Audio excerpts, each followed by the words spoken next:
Couleurs vives, voire très vives, ou simples touches colorées, les teintes utilisées pour les ravalements des habitations à Brest font souvent débat. Béatrice Taburet est coloriste, elle conseille la ville depuis plusieurs années pour certains ravalements. Bon, voilà ce qu'on a fait. On est resté dans des couleurs qui sont intéressantes pour l'architecture de la reconstruction parce qu'il y a des couleurs vives en petite partie.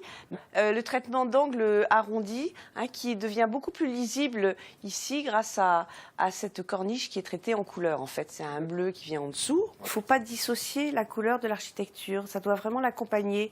Pour la coloriste, la couleur n'est pas qu'une affaire de goût. Je ne suis pas là pour dire je vous mets du bleu parce que j'aime bien le bleu et je veux absolument qu'il y ait du bleu.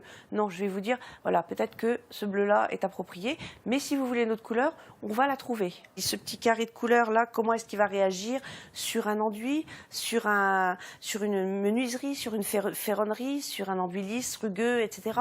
C'est extrêmement difficile.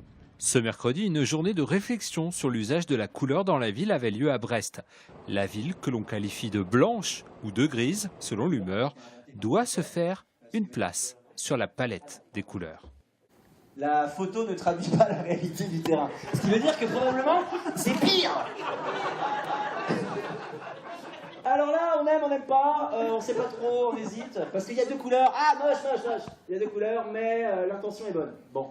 Alors du coup, on peut arriver à cette conclusion. Vous pouvez repeindre chez vous du moment où vous avez une bonne intention. C'est vraiment important que les gens s'approprient une identité propre au quartier et donc puissent se l'approprier aussi au travers de choix de couleurs. Alors ces choix de couleurs, ils fonctionnent bien aussi quand ces personnes se parlent, sont en capacité à se mettre d'accord sur des choix de couleurs qui sont ensuite cohérents sur l'ensemble. En ce mois de mai, la couleur sera encore au cœur des débats à Brest et dans le Finistère. C'est en effet le thème de la semaine de l'architecture à partir de la semaine prochaine.